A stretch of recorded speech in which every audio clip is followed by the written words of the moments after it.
Hi, and welcome to A Critical Dragon, where I talk about narrative in films, television, and in books. And today I am joined by my good friend, Dr. Philip Chase, Hello, and everyone. and we are going to have a bit of a spoiler talk about Deadhouse Gates. Philip and I have done a video over on his channel, the Best of Fantasy, which I will link in the description below once Philip has explained how I do that.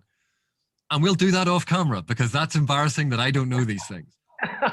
But No problem. Yeah. But we're going to have a chat now about Deadhouse Gates. If you want the spoiler-free version about our discussion, please go and check out Philip's channel. It is an excellent booktube channel, and it's one that I'm subscribed to and that I watch all the time. So, Philip, Yes, said, AK. you said that scenes in this made you cry. Indeed. Yes. I had to wipe tears off of my cheeks. And that's not a very common occurrence. Okay, so I'm a little bit of a sentimental person, but, after my first daughter was born, I guess that's what did it to me. I hadn't cried since I was a little kid until my first daughter was born, and then I just can't turn them off. So, but this one hit me. It really hit me. Yeah. Because I have to admit, the first time I read this book, so this is only the second time that I've read it, but the thing that I remembered from the first time was the fall of Coltain. Yep. Um, in particular, that very cinematic scene at the very end Yep. where he falls and then is raised up and then is shot by Squint the archer, who Yep. kills him, and the crows come down and take his soul away. That, Yes. That's where I was crying. Yes. that was the scene that I remembered from when I first read this book over a decade ago. Yeah. And I have to admit, this time around, that wasn't the scene that impacted me. In Yeah. fact, that wasn't even the top 5 scenes that impacted me. Oh, interesting. Okay. Well, I want to hear about these other scenes too. And there were others that got me as well. Definitely, like the whole Icarium and Mappo relationship. Oh my goodness. That just tore at me too. But I want to hear yours. But so, in talking about this, the scene with the fall of Coltain, Yeah. what I remember feeling so shocked and in awe about that emotional roller coaster the first Yeah. time was the death of Coltain, so close to the walls of iron, betrayed by this disgusting, weak, spineless individual. Ormquall. Yeah. Oh, and I hated that guy. And here was this noble warrior taken down who had done the impossible, who had gotten the refugees Yeah. across hundreds of thousands of leagues, across an entire continent, and inside of the walls fell. And the first time I read it, that absolutely devastated me. This Yes. time around, it was Squint. Uh-huh. His reaction. Yeah. That seeing what Squint had to do as the soldier, that I was the thing that broke me. Because Coltain, all the way through, this was his job. This was what he was doing. He had yeah. saved those people. He succeeded. And yes, he was brought down by a treacherous, vile dog. He was brought down by a betrayal, a weakness. But he became in that moment a legend. He became more than human. And we can talk Yes. about that in a minute as well. Yes. But for me, the thing that really broke me in that scene was the archer coming forward thinking he's going to take down the enemy leader. Yeah. And they go, no, no, no, no, no, him. And he's like, but that's Coltain. And Coltain. he is the voice and the perspective of all those soldiers who are lined up, gripping the wall, Yep. wanting to run down there to save their comrades. These people Yep. they have never met, but they are soldiers on the same side, and they are seeing this barbarous slaughter, and Yep. they have been constrained by their discipline, by the rule of law, by the chain of command that they are not allowed to do it. And here is the one soldier who's been given leave to commit an action, and that action is to commit murder. Yeah. Yep. And his reaction then, and he disappears because he will never get over that. That's right. We don't know what happened to him. And I think it's Blistig who we hear his thoughts. He's worried that perhaps he'll show up, in dead, that he's committed suicide, perhaps, but he's disappeared. And Several other things. Go ahead. You were going to say something. but I was like, the last thing about Squint and that reaction that really spoke to me was the fact that this went to the whole aspect of PTSD, of the trauma of war and what it does to people, and the fact that in a war, sometimes there are things that you have to do. What he did, like you look at that and you go, what he did was right because it freed Coltain's soul. But what he did that was right, the right thing to do, broke him. And we think then of military veterans who have come back, who have gone through the most grueling, toughest, horrendous things, protecting our freedom, protecting our way of life. And to see that on the page, to see a moment like that, allows me to witness that kind of event. And I'm not saying I understand it, but it allows me to witness it, to feel that moment of empathy. And that hit home this time so much harder than the death of Coltain and the thousands of crows coming down in this supernatural, magical, epic cinematic event. Yeah. The crumpling of that man, because I can imagine it cinematically. You have this whole thing, and then the camera goes back to him, and he just sort of crumples down and is broken in that one moment. And that breaking is the thing that affected me. So, I mean, beautiful. When we had the chance to talk to Steven Erikson, we talked a little bit about the Vietnam War era influences, the writers like Tim O'Brien, for example, that are definitely an influence on his writing. And of course, Glenn Cook, famously. It's interesting that Tim O'Brien has this short story. It's the title story of a collection, The Things They Carried.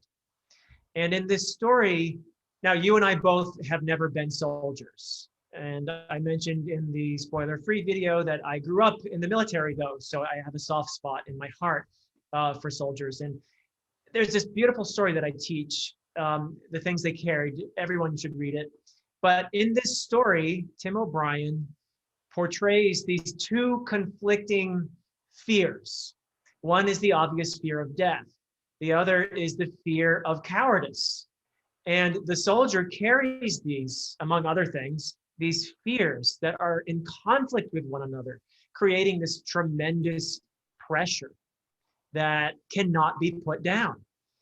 And it is something that the soldier carries with him forever after. It's very similar. What you were describing made me think of this story, because you have these soldiers here on the wall looking down from the safety of Erin, watching this massacre, watching the end of this very noble, they managed to save the lives of the refugees, at least, but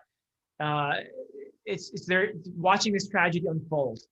And they have these two conflicting things going on. I mentioned this in the spoiler-free video, the William Faulkner quote, "Nothing worth writing about but the human heart in conflict with itself." And here you have these soldiers with these two ideals that are absolutely in conflict. One is what a soldier needs to do is obey. You have to have that discipline. Otherwise, you don't have a military. That is essential. When a commanding officer gives you an order, you can't scratch your head and say, well, I don't know. Do I really feel like doing that? It doesn't work in the military.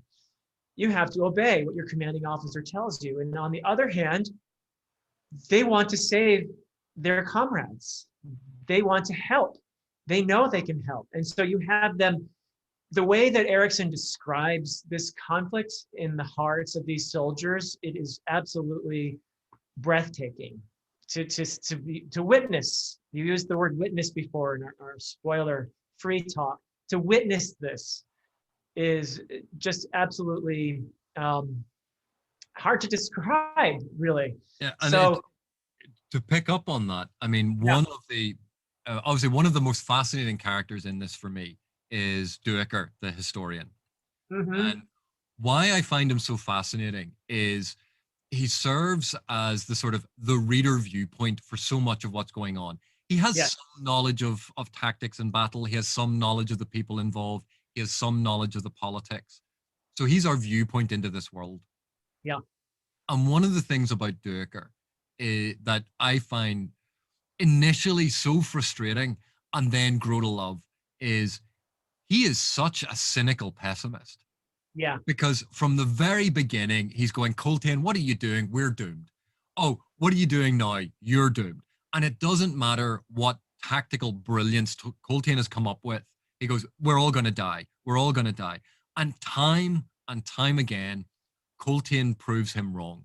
Coltain saves them. Coltain wins the day. Coltain raises everyone up and moves them on and keeps them going. And Duiker maintains this very cynical pose until eventually even he is made into a believer. Yes. And his transition um, isn't one of easy transition. It isn't a simple, oh well, he's proved me wrong all this time.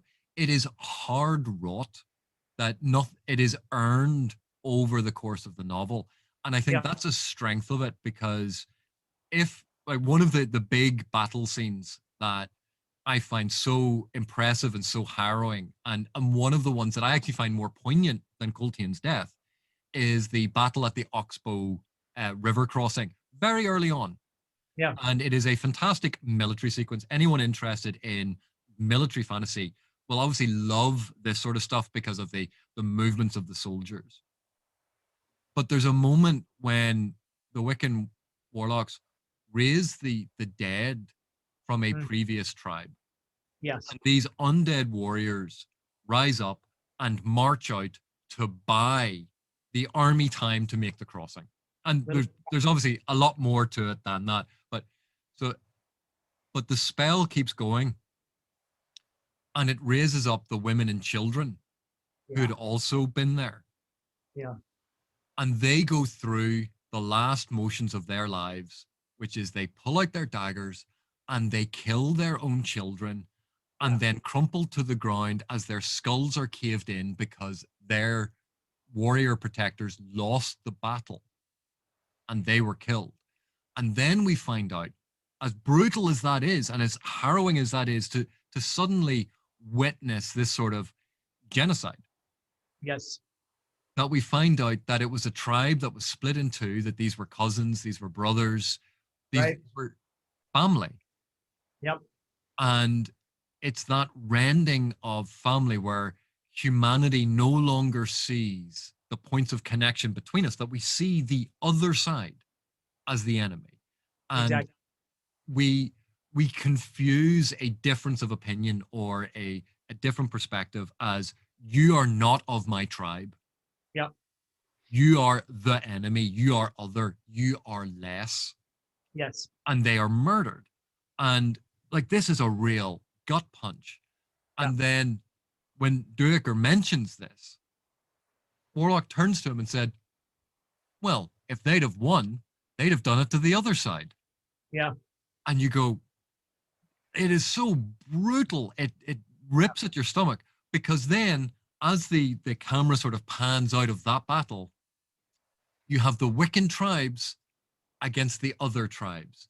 You Yeah. have citizens who used to be part of the empire in rebellion against the army of the empire. This Yep. is the same battle played out through every century, through every millennia. Yep. That this despair of the depths of what humanity will sink to and Yep. how we destroy ourselves.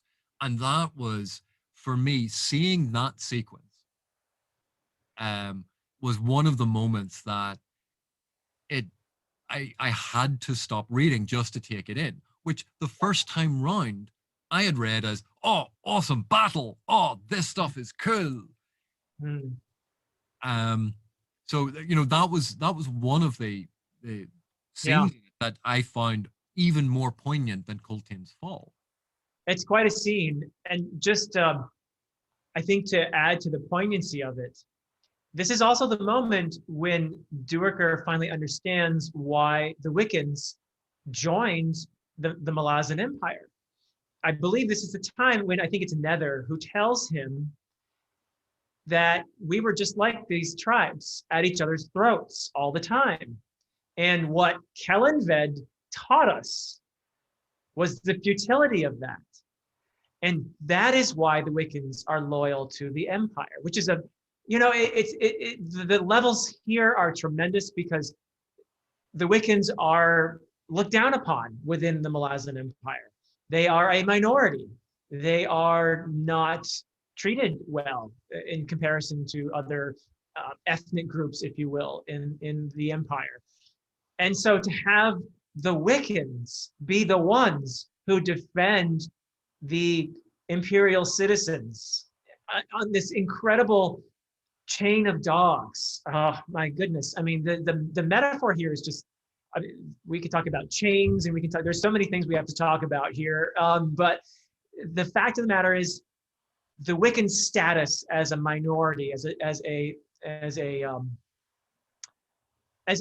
looked down upon minority adds poignancy to the fact that here you have this tremendous sacrifice being made. And I found it so profoundly beautiful and tragic all at the same time. And there is the question I asked earlier in the other discussion, are we redeemable as a species? And there are moments where you kind of doubt it. And then there are these beautiful moments too. And we need to talk about those, I'm sure, at the appropriate time. But we definitely have to talk about this sleight of hand conversation. Well, we can talk about the sleight of hand conversation because it'll follow on from the point that I was just, the sequence that I just wanted to talk about was Sure.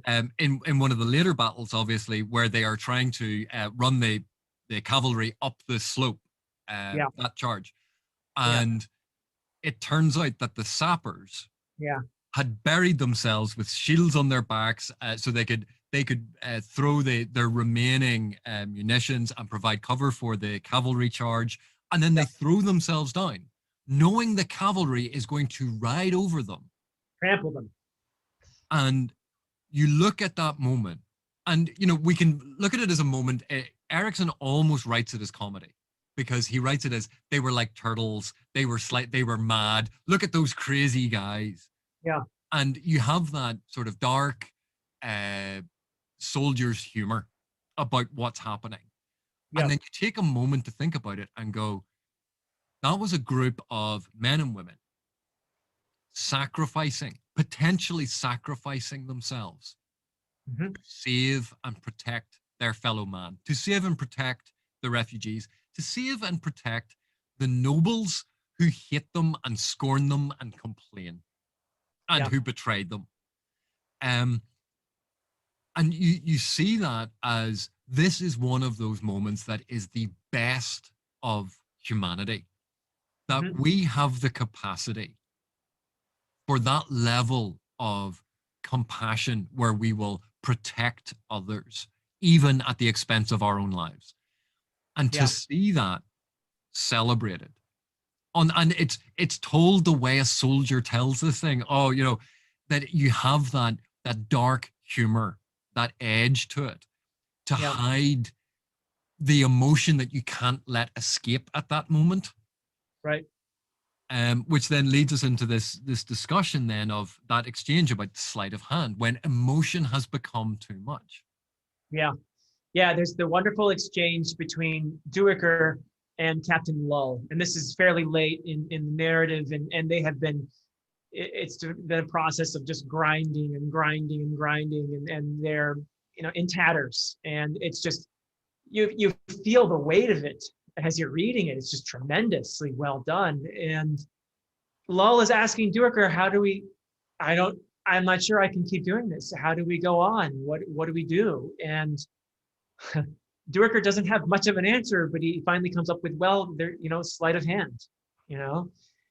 Sometimes you just gotta kind of fool yourself in a way, I guess you could call it, by focusing on these little moments of beauty that just surprise you, these little moments of just clear recognition, when suddenly you have this feeling of, oh, okay, I think I understand this now, or just cathartic, humor, as in what happens a few pages after this exchange with Duiker and Lull. This is why this book could be dangerously oppressive, but it's not, because you get these moments, and you have this wonderful moment where Coltain is trying to honor the Sappers because of what you described, their incredible bravery, and in several moments where they've saved the refugees and the soldiers, and so he's trying to honor them, and they couldn't even figure out who the captain was because he never showed up for any of the meetings. So he picks out one of these Sappers, and he thinks, oh, this guy, I saw you were showing incredible leadership and bravery during this most recent battle. So I want to honor you if you'll be okay with that. And he's very, diplomatic in how he's, because these Sappers are a bit different, And so he gives him the honor of promoting him to sergeant, which is, everyone starts laughing, and poor Coltain has no idea why. And then suddenly it's revealed that the man that he has promoted to sergeant was actually the captain of the Sappers, and he has just demoted him to sergeant, which actually, in the twisted way of thinking of the Sappers, is actually a really great honor anyway. So it all works out. I mean, it's just this wonderful, hilarious, and beautiful moment. And this is, I think, one of the strengths of Erikson's writing is this book. If you think of some of the themes in this book, and actually some of the plot details about going on, the fall of civilizations, how that walk along the path of hands, and seeing how humanity and various other civilizations have fallen and been destroyed, that there's no hope. Seeing the chain of dogs and how these soldiers are sacrificing themselves, the refugees are being killed. This could be the grimmest of grimdark, depressing novels. But Erikson is always so careful to blend in these moments of absurdist humor, these moments of levity, these moments of cathartic release, so that as a reader, all that pent-up emotion, you can suddenly just laugh, blurt it out. It's a release of everything that's been pent up. And you go, Erikson balances so much of that through the novel. Yes. And that sequence is just so good, because you can see that that's what the soldiers needed in that moment. Yeah. They needed that release of seeing Coltain, the supreme tactical genius, this general who has led them through the impossible. And he's just demoted someone by accident in trying to honor them, and made himself look like an idiot. And now can't go back on it because it's an official decree that he made. And so Coltain has to just sort of accept that he is screwed up. And it's wonderful. It's just such a brilliant moment. And you can imagine those soldiers all just going, oh, wait till I tell the guys about this one. Oh yeah, that one's going to spread. And the beautiful thing is, Lull, who witnesses along with Duiker, at the end of the scene turns to Duiker. Lull turns to him, and he whispers, sleight of hand. And you can see that not only has the experience the catharsis, but the characters in the story, we've shared it with them. And it's what allows Lull, who's had his face bashed in, and he's emaciated, and he's as tired as can be, and he's bone weary, but somehow this allows him to keep going, and it's just beautiful. It's a gorgeous scene. Yeah. There's another aspect of the writing about the soldiers that I thought was really interesting, and it's in the scene where Duiker and the Marines go on a raid to kill the leader, the war leader, who's been the one that turns out to be a god, a piece of a god. Godling. But it's described how they open up a tunnel, and Duiker doesn't want to go into it because he's claustrophobic. Yeah. And it describes him going down into this tunnel where he is doing that sort of worming along on the ground, because it's a tiny tunnel. Yeah. And for me, this is one of those moments that really struck me because in Gardens of the Moon, we heard about the Sappers in the tunnels at the Siege of Peel. And I don't know about you, but I always imagined those as being like big caves where Yeah, everyone's walking along. You have maybe 4 or 5 people walking abreast. right. And in Gardens of the Moon, those tunnels collapse and bury them alive. Yeah, And it was always a detail that I went, oh, that's terrible. But I never thought about it until yeah, this scene with Duiker, where he yeah, feels the water coming up and he starts to panic.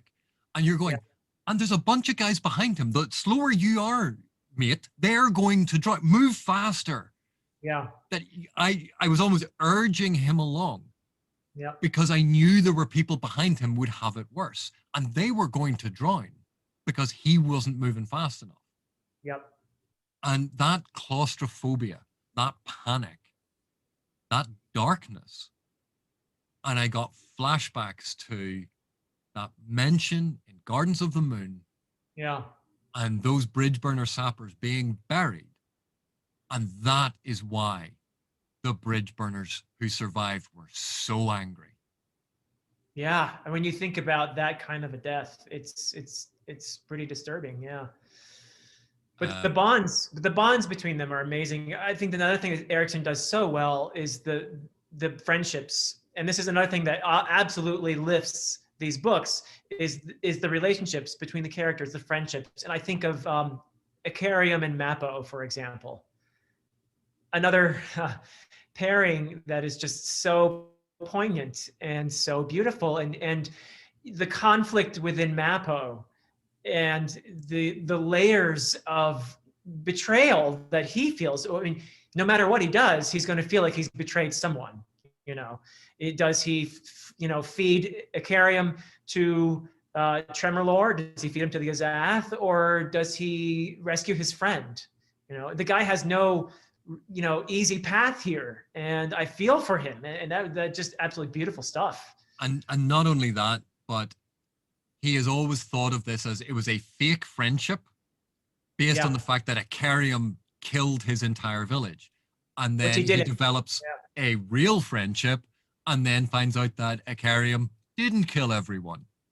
Yeah, And they've been traveling for hundreds of years. And you go, the depth of that friendship, the complexity of it, like all of our yeah, friendships, that there is good and bad in every single friendship and relationship that we have. There are things that we right. love about our friends, and there are things that you go, see, if he does that one more time, I am going to poke him in the eye. Um, no, we love our friends. And at times we absolutely want to give them a poke. Um, Now imagine that over hundreds of years, where it's just been the two of you. Yeah. Like Steve got trapped in a car with me for several hours, and that nearly ended any friendship that we had. And you almost roasted him, right? Yeah. Um, but with Icarium and Mappo, I think back to even if neither Cam nor Steve gamed these particular characters in this way, but Right. the fact that a lot of the early games revolved around Steve and Cam, Erickson and Esselmont, gaming just the two of them in dialogue, in having Yeah. these people walk and experience things and talk through things. And it is a recurring image and trope of Erickson's writing that we have a lot of these pairings, a lot of these duos. Yeah. And he does them so well, I think, because in his head he writes one as him and one as Esselmont, and the Yeah. conversations that they used to have, that depth of friendship, that Yeah. complexity of friendship. Um, and for those who love like the overpowered, superpowered characters in the series, like Icarium, when we start out meeting him, you go, okay, so he's a jag, he's kind of powerful, and then you realize how scary powerful he is. Mm-hmm. And the fact that he is, again, like Animander Rake, like some of these uber powered characters, he talks to others and treats them as equals. Yes. Yeah. The humility in that, the lesson that the most powerful people in the world will never throw that power in your face because Yeah. they don't need to. It is only people who feel that they need to demonstrate their power seem to be the ones that throw it around. Yep. Yep. Um, Interesting. Yeah. Yeah. It's interesting. I love what you were saying about the duos that appear in here. Not all of them are happy either, because you have other relationships like Felicin and Hiboric, for example, who are tearing at each other constantly, but they need each other at the same time. And I felt such a sense of tragedy for both of them, but especially for her.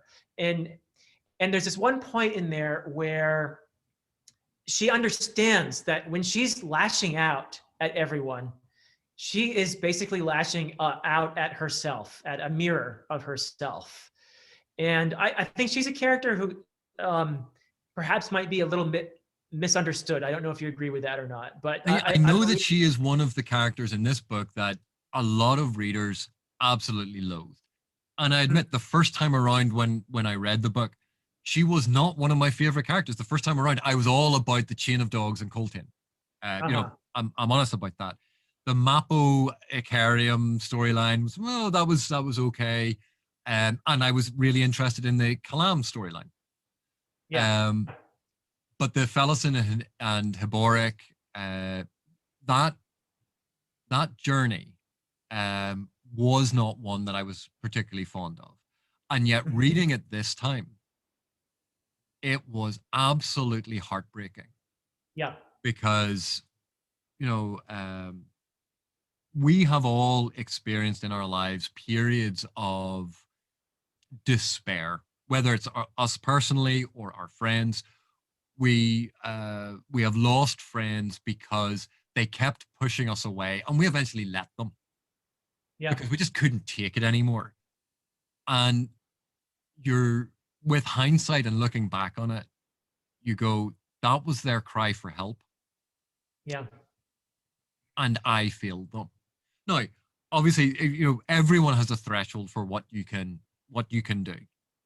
And Fellison going through this, seeing her perspective of she doesn't hit rock bottom for a long time. She just keeps going.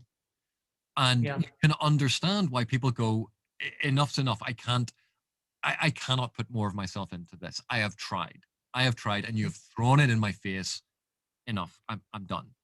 And yet we see that all of her lashing out is this bluster, this fake shell that she has built around herself because Right. she is so broken, and it is She the doesn't want to only feel. way to hold herself together. That's right. She wants to stop feeling, and it's not working particularly well. Not a healthy coping mechanism, but nevertheless, I mean, look at what she's been through, and I mean, how can you not sympathize with this character? You know? Because we start even in the prologue, she watches as just in front of her, Yeah. an old lady is savagely beheaded by the guy basically chained to her with chains. And he saws away and beheads this woman that she knows. And that's her introduction into this is what your life is now going to be like. Yeah. And then she's sent to a slaving camp, and she is a young girl. And the Yeah. only coinage she has to get better accommodations or better food is to sell her body. She thinks that's the only thing that she has. And so she Yeah. does that. And she is so young and so traumatized that she doesn't understand the repercussions of what this is doing to her. At that moment Yeah. in time, she doesn't realize what this is doing to her. And we as a reader see this destruction of who she is by these men that take advantage of her again and Yes. again and again. And again, Yes. what we were talking about the depths that humanity is willing to sink to. Yep. And even though Hibaric is not the most noble of characters, Right. Hey, there's even a though cynic for you. uh, and and her protector Odin, Bowden. Yeah. he's not a likable character. No. but they stay with her Yeah. and they are trying to help her. And she has thrown herself so far down this pit of despair. She's using the drugs, the alcohol. She's letting herself be used sexually. She is being raped. Um, and it's not about, oh, she's just lost all self-respect for herself. You know, no, it's not about her losing respect for herself. It's about her being broken by The all of trauma. these things that have happened to her. Yeah. Yeah. And she is feeling that she is alone in the dark at the bottom of a hole and there is no way out. So what the hell does it matter? Yeah. And Erickson takes us through that journey. And I know for a lot of people that journey is painful and it is Yeah. personal and it is difficult. And I know for a Yeah. lot of people, they don't want to read that. They want the military thing. They want Icarium going nuts and unleashing his warren and his rage and killing things. You go, fine, if that's what you want, like that stuff's in the book as well. But Yeah. that storyline with Fellison Yep. hits me far harder than anything with Coltain. It really got me too. And I love it. It occurred to me while you were speaking that Erickson has a linkage, and this pun is intended, by the way. There's a linkage here between chains and trauma. And it's very interesting. You have the chain of dogs in here, you have the chained up bulls, and then you've got, of course, Hiboric and Bowden thrown in. Well, but there's this chain of nobles in the beginning, almost a premonition, really, of foreshadowing, in a sense, of the chain of dogs in there. And of course, chains come up later. I don't want to, we're not doing spoilers for the rest of the series, but I think it is mentioned, at least with the, we're not going to say his name because he wasn't named in Deadhouse Gates, but with the Toblakai character, it is mentioned that he has chains, that Hiboric sees chains coming from him that connect him to all of his victims over the years. So there's a lot of stuff going on in trauma, and it's just beautifully done, really. And even the concepts of the suffering of the whirlwind. Why has this rebellion come about? Yeah. You know, why are they rebelling against the Malazan Empire? And you know, we see Leoman and Toblakai guarding the whirlwind, Shaik, and she opens the book. Oh, this is going to be the start of the rebellion, and then gets shot in the head with a crossbow. It's Yep. Erickson completely subverts expectations, pulls the rug Yep. out from under you. Then Yep. later on, when Crocus, Cutter, and Fiddler and Icarium and Mappo are tracking Apsalar and her father, Yes. we get the scene where a girl and the old man come out of the dust to Shaig's body. And it's been laid down that this was Iscaril Post's whole idea, that he would get Apsalar in to be the new Shaik reborn. And Yeah. Erickson leaves it with that ambiguity. And no, it's Yep. Hiboric and Felicit. Yeah. And, Yep. you know, that is, no, I think that is one of the most mechanical bits of Steve's writing in this novel. That thing that was deliberately ambiguous, and then when it's revealed, you go, yeah, yeah, yeah. Because he even said, "Don't look at his hands," and we just had the conversation about how Apsalar's father had a new arm. You know, it's Right. like everything had been done there. That you go, that was slightly artificial to set up that ambiguity, but it still was a brilliant moment. But I liked it. I liked it. yeah, Yeah. Yeah. but in that, when Fellison is offered that power, because Isgril Pust had talked to Apsalar about it, and has talked to Apsalar about taking on this power, and Apsalar's like, no. Right. But Fellison sees it as a way to get back at her sister, as a way to enact revenge. She is still not in a good place. Correct. Yeah. But when we see Bowden die, Mm-hmm. burnt by the flames, eaten by the divers, That's an this, important moment. and he is staggering towards her, crawling towards her. She goes to him and takes his head in her lap and comforts him as he dies. Yes. That moment is, again, one of those moments that hit me harder than Coltain's death, because that is the Uh, shattering of Felison's armor. It is the beginning of her opportunity to heal. yeah. How she Yeah. heals from that point on is her choice. But Right. that moment was just heartrending, because here's this Talon, hereditary assassin, who beheaded a woman with chains, who has done all of these things, who has had every insult thrown at him by this girl, and he has stuck to his word. He tried to protect her. He thought Yeah. that he'd be protected from the flames because of what they went through in the Warren, and he Right. wasn't. Right. But he stayed fighting to protect Yep. her.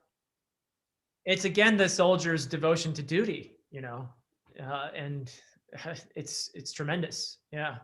Um, Amazing scene. and that takes us by comparison to one of the other brilliant points of humor, where we have Stormy and Gessler meeting up with Coltain, Exactly. Yeah. and the punch that was heard around the world. Um, Yeah. but what I love about that moment is Yeah. not only the realization that Stormy and Gessler are, and what's the other soldier called? Truth. Truth. That they Yeah. are near ascendancy. So this is one more way that you can ascend. What they have gone through is a way to ascend. But that Yeah. Coltain is near ascendancy. And but he didn't go through a warren. Why is Coltain becoming ascendant? And you think Yeah. of the trials of all of those people, and all they have going is their faith and belief in Coltain, that he has become the focus of their world. So it's the chain of dogs that gives him this status. Oh, okay. Interesting. Huh. So it's Because not something he brought previously. I get it. Yeah, that's brilliant. Okay. I love it. Yeah. because if you think, it's they have started to worship him. Yeah. He is the Or have faith, a kind receptacle. of faith. Yeah. Yeah, so he's the receptacle of all their faith. Now, he is a great soul. That's already been mentioned. Like, he is this very impressive leader. He is charismatic in a way that defies what we understand by charismatic, because he's taciturn, he's cold, he's brusque. He's he's a bit of bit of an asshole. Yeah. But he is absolutely devoted to his mission. And he radiates this strength of purpose to all around him. And that is why they follow him. And that is why they believe in him. And with that many people believing in him, that is raising him up, that is ascending him to godhood. But not only that, all of the enemy fear him. They Yeah. all believe in him. It's not just Yep. the chain of dogs, it is Yep. everyone else. That entire Interesting. continent, almost in that area, is focused on one person, the belief in what Coltain is doing. Yeah. Yeah. So, where Interesting. Stormy and Gessler and Truth have gone through a magical warren in a very Greek way, where the magical flames have burned away their mortality. You go, that's a stereotypical mythological approach to immortality. Then we Right. have this metaphysical way of the belief in the person makes them into something more than a person. Yeah. Yeah. um, which I Tremendous. thought was Yeah. both a really funny moment, absolutely Yeah. hysterical moment, which again allowed you that release, but then gave you the, Yeah. huh, wow, I didn't see it. Oh, that's really interesting. So I Yeah. love the way there's this backwards and forwards through all of this, where the world continues to be developed. The concepts of the world are developed. It's also brilliant because of how Gessler reacts to being punched on the nose. It's that soldier's humor, it's good stuff. Speaking of soldiers, do we want to talk about Colum and his? I think it's important to talk about his meeting with Lacine, or with the voice of Lacine, at least, speaking from the corpse, as it turned out. What do you make of his decision after all that, after all the journey, getting to the end and having a little chat, and then, well, okay, I guess I can. I mean, I was convinced by it, but I want to hear your thoughts on his decision to give up the quest for, to eliminate Lassine. One of my great frustrations with a lot of early traditional fantasy in the genre, like in the 1980s and early 90s, and even that we see in a lot of superhero movies, that they identify the villain, they go through all of these trials to get to the villain, they kill the villain, huzzah, the end, the hero has won, moving on.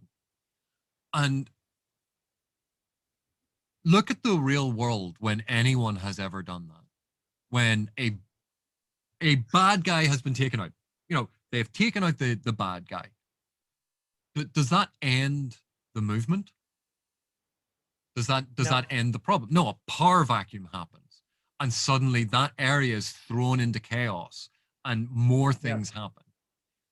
Plus, while we know from this and from Lassine's discussion, Taishrin wasn't acting on her orders.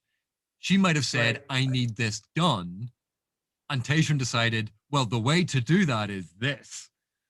She didn't say, go and wipe out all of the bridge burners and do that. She didn't give him detailed orders. She said, like, we need to do this. And Taishrin, that is not his strength. He was a blunt instrument. He was the wrong instrument. Right. Not good with the social cues, Taishrin. And I think what I really love about that scene and about that ending, because it does feel like a letdown. It does feel like it has been completely and utterly undercut, that we were building up to this, because you have a kick-ass battle in the streets between these assassins. And it's building up in our heads to, we think, this fight between Callum, the best claw there is, and Lassine, the head of the claw, so she's going to be good. They're going to have a fight. Right. And Erikson builds up that expectation and then goes, nah. Yeah. Because that would be dumb. She is the Empress, and the Empress has bigger concerns than one assassin. Yeah. And the Empire has bigger concerns than one assassin. And she will use whatever tools available to her to protect the Empire. And this is what I think is absolutely brilliant about this. I will never like Lassine. No matter how many books I read, no matter how many different perspectives, I will never like Lassine. It's too ingrained in me to dislike her. Yeah. But I look at that speech with Callum and I understand her. Yes, that's what Erikson does. Yeah. And so for me, yes, that moment initially felt, I felt robbed. I wanted that to be a big punch, punch, fight, fight, knife, knife, spell, somersault, knife. I wanted that. And then what I got was so much more, and I don't mean this to sound elitist, but so much more sophisticated, so much more complex, so much more engaging than it wasn't the simplistic solution of stick a knife in her face. This was, deal with the real world. The Panian Domain is a problem. 7 cities is a problem. And you know what? Yeah. This is not the end of the Empire's problems. There's other shit going on. Wake up and smell the coffee. Who do you want running the Empire? Because Kellenved and Dancer were bloody useless. Because they were off doing their own thing. Because Kellenved was mad and Dancer was his backup. It's true. And I think it's the moment when she says the repercussions to this rebellion that's happening in your homeland. And she says it in a way where Callum realizes, this is not about her. It's about the Empire. And that's a revelation for him. And he realizes also that we get the advantage of having Absalar explain, I think, to Fiddler at one point, because she has Cotillian's memories, that even Cotillion feels some sympathy for Lassine. and understands why she had to get rid of him and Kellanved. And so it's this moment of, as you say, I don't like her, but I feel like I understand her. And in that moment, she did what was best for the Empire, whether you like it or not. She did what was best in her eyes, and with her limited capacity, for what was good for the Empire. And there's an argument there, because you're right. I mean, Kellanved was there were a few loose screws there for sure. I don't think he was interested in the mundane running of an empire. He was off chasing, power and knowledge, and he was kind of a Faustian character in some ways. So she was running things from the beginning, really. So I do feel like that's an important moment. As much as you might initially feel robbed, it's an important moment and an important insight how much we talked in our first discussion about Guardians of the Moon, about how we are these little tiny cogs in these big wheels that are part of this vast machinery that is the Empire. And she's no exception, and the more powerful you are, the fewer choices you have. So she's I think that's an important moment. And it goes to this complexity, and it's one of the qualities of writing that Erikson exhibits all the way through the series, is he keeps showing us more than one side to a story. He keeps giving us these glimpses into there is another side to this. We are so used to, particularly in fantasy, the hero's perspective. Yeah. And it is so rare to get a different perspective, because Lucine, like, neither of us like her. But if we were faced with those decisions, right, what would you do? Is your duty, if you were the second in command to Emperor Kellanved and his assassin, and Kellanved kept going off on these weird quests and disappearing for a year and a half, and you go, well, I'm running the Empire, but people keep questioning me because I'm not the Emperor. And then you've sworn back in, I've been dealing with this problem, and you've gone, yes, but now I need to go and do this. So I'm taking that army. Yep. And you constantly screw things up. What would you do in that circumstance? And you see what Lucine is suddenly contemplating. And you don't have to agree with her decisions. You don't have to like these people. And it's a lot like life, that, you could be working with people and you go, I respect their brain. I respect their analysis. I respect how they do their job. I am never sitting having dinner with them, ever. I cannot stand them. But you can respect the hell out of what they do. Right. Yeah, and I think even with people you do have to have dinner with sometimes, some relatives, that you don't see eye to eye with. What do you do with that? There are aspects of them you want to continue your relationship with these people, and you have to see them as a complex person, as a single issue, which you happen to disagree with. So, yeah, it's beautifully done. Beautifully done. And I think that takes us back almost to where we sort of began. We were talking about the military aspect and how the Wiccans were being set up against the other tribes people. And then we meet the other the tribes later on as well that allow them through their land or challenge the others. There are these brilliant moments, and for a reader, you're looking at it and going, are all these tribes people basically the same? You have that almost Western lens of, oh, it's just tribe horse culture.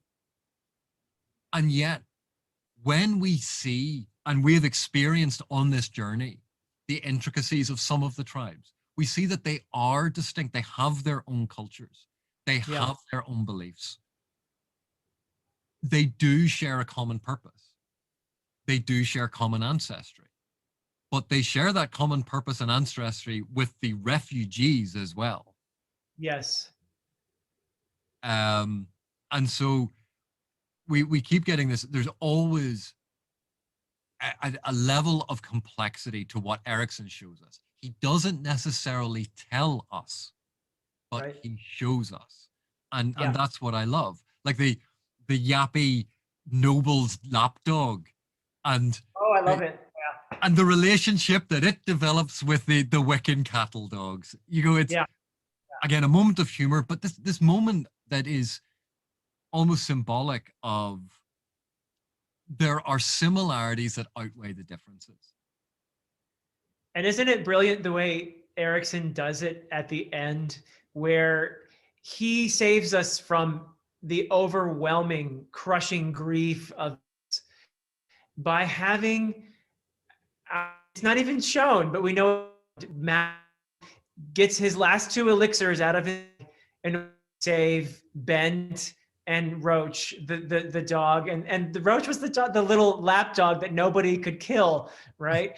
And there's a statement there, even though it's funny and it's fantastic. There's a beautiful statement there about just the tenacity of life, and how we are. Duiker talks about this too. How we have this curse of just wanting to live, you know. And it's just, I think it's just a beautiful scene. And Erickson is just too good of a writer to show it to us exactly. You know, it's not on camera, so to speak. We have Mappo's, he shouts as they're going away in the cart, and the back of the cart. And then later he has to explain to Akarium, oh, I'm sorry, I had to use my last two, you know. Beautifully How done. that conversation goes, yeah, you're really badly wounded. Sorry, I did have some healing potions, but and well, there's one last thing that I wanted to talk about in this book that I thought Yes. was a lot of fun to pick out, were some of the RPG elements from D&D and from GURPS, obviously. So Mappo's traveling sack, the bag of holding from D&D, where Yeah. he has all of this stuff in it, and then you find out he'd also stuffed in a couple of people because he People, got yeah. annoyed at them. What's up with that? Yeah. And again, like Mappo, you know, we're meant to see him as this really sympathetic character, and you dropped live people in what, you monster. Yeah. And he's like, I wonder if they're in a happy place now. What? But the you know, looking at the mace that he carries, which is, you know, very much like one of the enchanted weapons that you would get in D&D. Yeah. And again, this formation of these sort of quest groups where you had like Akarium and Mappo, Cutter, Apsalar, and Fiddler. You know, there's your quest group. Yeah. Your traditional D&D adventuring party. Right. You know, that was seeing these things, but weirdly enough, it never feels that mechanical. It never feels that artificial, No. because Erickson has created such depth of character to them that we feel for them as people and characters, and we don't see them in those roles. Yeah. And sometimes in fantasy novels, we see them and you go, oh, there's the archer, there's the swordsman, they are defined by their role, they're defined by their function. Right. Right. And that never seems to happen in this. And I think it's a wonderful aspect of, you can still have the D&D elements, you can still have those ludic narrative conventions, but you know, they can be incorporated into the world. Yeah, yeah, it's brilliant. There's a real depth to these characters, and I feel so connected to them. I also love the intersections between these various plots. So you have initially Colum is with Fiddler, and then he goes off on his own, and then, you know, he meets up with other elements of the plot, and then of course Duiker he's kind of the glue that holds it all together. And he's with Culp for a while. Then Culp joins with Hiboric and the others until they meet. I will never forgive Steve for killing Culp. That got me there. Poor Culp. I think that is maybe one of the worst deaths in the series. Do you agree? And you know why? Because he was a mage of Mineas. He was an illusionist. Yeah. I was so expecting the body to fall down and be eaten away like that, and then like them to be running off, and Culp standing behind a boulder about 50 feet away going, that was close. And he didn't do it. And I'm going, you rat bastard. Pun intended? Yes. Yeah. Entirely. Yeah. Well, I have to say that was a tough one. Poor Culp becomes pulp. Yeah. Oh, Philip. Sorry.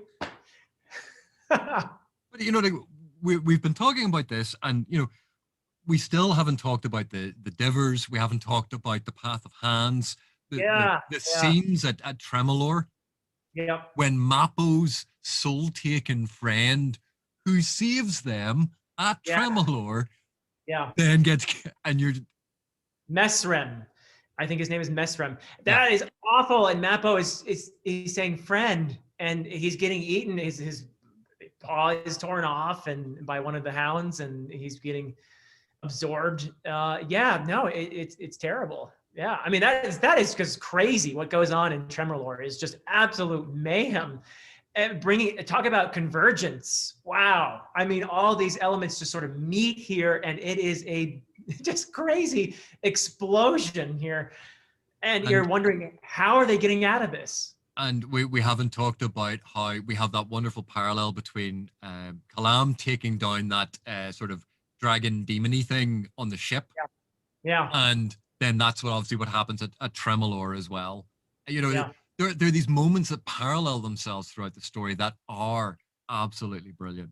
But one character I wanted to ask you about, Iskarl Pust. Yes. What's your view on Iskarl Pust? So I see him as, so first of all, he reminds me a lot of Wu or Kellenved, right? Don't you think? There are some commonalities there, not exactly insane in the same ways, but obviously Iskarl Pust is a devious character who, there are layers here. So he might appear devious, and then he might appear not very devious because he's always saying what he's supposedly thinking in his head. But is he actually manipulative by saying it out loud and pretending to be devious? In other words, by pretending to be devious, is he actually being devious? Or do you see what I mean? By pretending to be ineptly devious, is he actually being supremely devious? Exactly. That's what I meant to say. Yeah. And the thing is, it's, again, he's one of these elements of almost like absurdist humor that Erickson puts in. And we do see that he is in some ways mimicking Shadow Throne, because we see all of that exchange with Shadow Throne and Aptorian and the children, and but Iskarl Pust for me, unlike Krupp, who the second time I read Krupp, I went, I absolutely love Krupp. Iskarl Pust is still one of those ones where I'm on the fence going, not sure yet. Some of it I find very entertaining, and other times I'm going, can I reach into the page and strangle him? But that's how the other characters feel too. They want to do the same thing, and when he gets his ass kicked, you get a little, a little boost from that. So he's probably doing what he was intended to do, is what I'm guessing. Oh no, I don't doubt it, but at the same time, as you go, as a character, do I enjoy him? Do I enjoy reading him? Yeah. No. Not. I don't want to meet him. Yeah, not right now. There some of it is fun, but we've been going on for quite some time here. I know we can actually carry on for longer because there's even more to talk about. But I know we could. Yep. I think we've done enough to bend the airwaves, and I think so. I think we've done justice. At least we've done our best to Deadhouse Gates. A lot of fun. Thank you so much for having me on your channel, AP. And thank you so much for coming on my channel, Philip. It's real pleasure. I'm looking forward so much to the rest of these books, the rest of this series. And as we said before, this is so enriching for me. So it's a very personal thank you to you for allowing me to do this with you. It's just fantastic. Well, this has been an absolute blast. Thank you so much. And so our next one will be Memories of Ice. Yes. And are we aiming for the end of February or the start of March? I'd say somewhere in that zone. End of February would be ideal, but we'll see how about a month from now. Yeah. Yeah, it's just to give the viewers, a bit of information. Yes. Oh yeah. Yeah. Good idea. Good idea. And, we're shooting for one a month. So in that case, I suppose end of February would be on target. Although it's a short month. So yeah. Which is why I said start of March. Keep up. I'm a little slow. I'm a little slow there. That was when, but I got it eventually. I'll get there eventually. So. Okay. Yeah. Well, have a good night, and thank you again, Philip. Take care. You too. Take care, AP.